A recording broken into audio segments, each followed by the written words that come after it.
So we had planned to do a live tonight,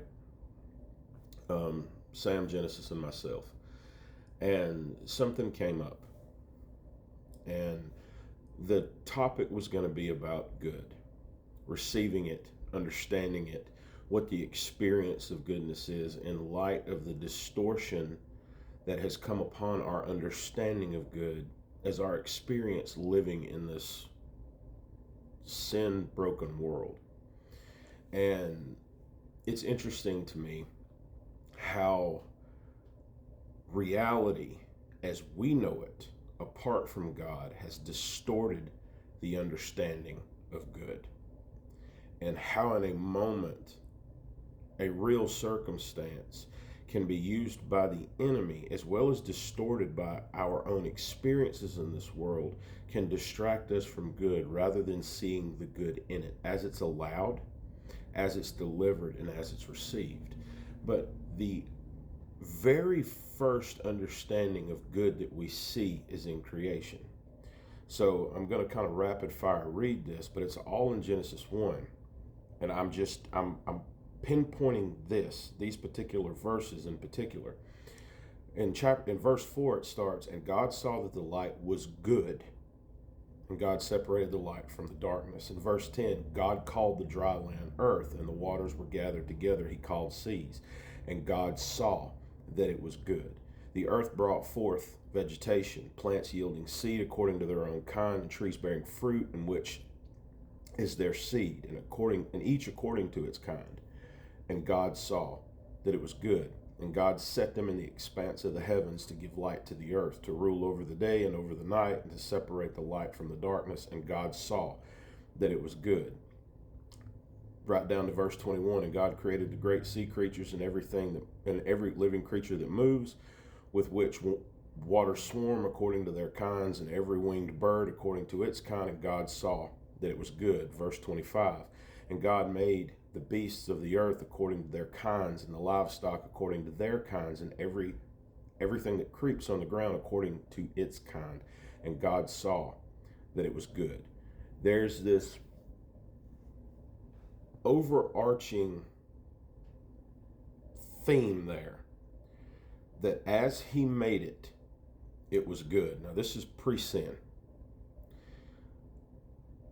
When you step down to the fall, what was good became undone.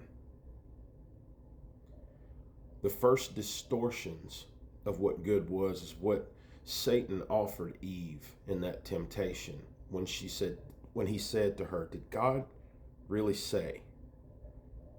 Surely he meant something different. Obviously, I'm paraphrasing there. It's our experiences, the things that we're subjected to. And this begins very early on. Change and distort what good is as it's defined. Our understanding of who he is as a father, as a king, who we are as his children and as his servants, is distorted based on how we are told he is or not. That comes from a subjective understanding as people regurgitate what they have been taught and told and are told is absolutely true.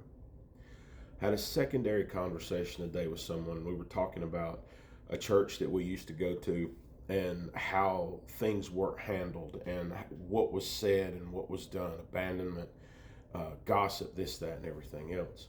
And this is by and large, and in a large majority of a congregation, and what is supposed to be good as what they adhere to and what they profess, but their demonstrations are not good. And another conversation I've been having with my brother the last couple of days is I'm watching him embrace a new good that he's never known, has highlighted amongst all of those things the redemption in which Jesus will move to correct our understanding of good that contradicts the experiences that we've had and largely how the society that we live in frames it. Now, I'm going to do a few videos on this because there's no way possible to cover all of this in one 10-minute video. But I want to read some of the text messages that he and I have had the last couple of days. We've talked a lot, and this was 1:17 this morning. He said, I feel broken in a good way. Last night, something broke in me. I feel like Jesus took all my pride away, all my fronts, what I thought I could be, everything artificial I don't desire anymore. The cooking I'm doing, all I tried to do was be like Daddy. He's talking about our biological father. Cooking now, I don't feel the same purpose, don't have the same drive, because the drive was something artificial. This feels weird, dude, but nice at the same time. My brother, 2 days ago, this is one supernatural experience I can point to right now. And like I said, I'm going to cover several different topics over these next few videos, and I'm going to try and do them this weekend, so there's some continuity to it. Admitted to me finally, out loud to himself, and got some counsel from some people there. He's like, I have been existentially afraid of our dad. I do what I do and I say what I do because of fear. He confessed that out loud, agreed that that was wrong, agreed that that was not what Jesus wanted for him. And I messaged him. I said, well, do you still want to cook for work? And he said, yes. We had a 2-hour-long phone call conversation. And then tonight he said, man, today went way better. I said, dude, that's awesome. I said, how so? He said, no fear, no pressure, clear head. I said, how did that feel? He said, really good. And I said, can you break down the awareness and freedom a little bit more? I said, I'm doing a live tonight and I'd like to share. He said, you know how it is when a storm finally clears and it was really scary. Then the sun comes out and you feel at ease. You can step out and say, wow, it's so nice out now, and be happy about it. I said, yeah, I do. I said a couple other things. I said, how does it feel breathing fresh air? And he said, weird. He said, that's another good example. He said, it's like what getting out of prison is like. And I said to him, I said, dude, you were in prison. Fear is a prison, and it can be a life sentence. I said, I did 30 years. He said, yeah, I did 22. And I'm watching my younger brother walk into freedom that I'm so thankful he found much earlier than I did. And I'm getting to watch something that happened in the miraculous in a moment. But in later conversations and conversations I've had with other people, based on where we came from and how we got there, our fundamental understanding of what good is distorted.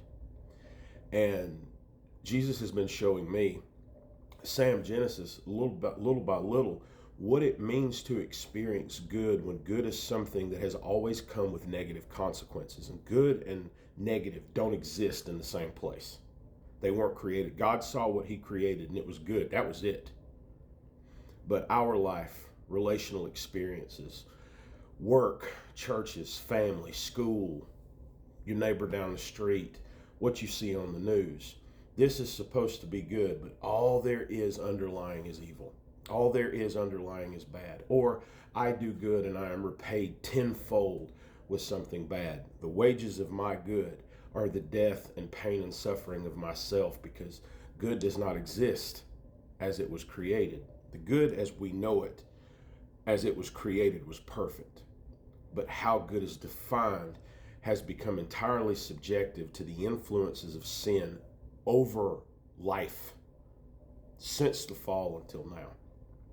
So the idea in the next few videos is just kind of talk about what redemption looks like and what good is, and receiving that from him in a way that is not too taxing, that it's not overthinking, it's not overcomplicated, because the good that comes from Jesus is so simple, it's confounding to the experiences that we have had.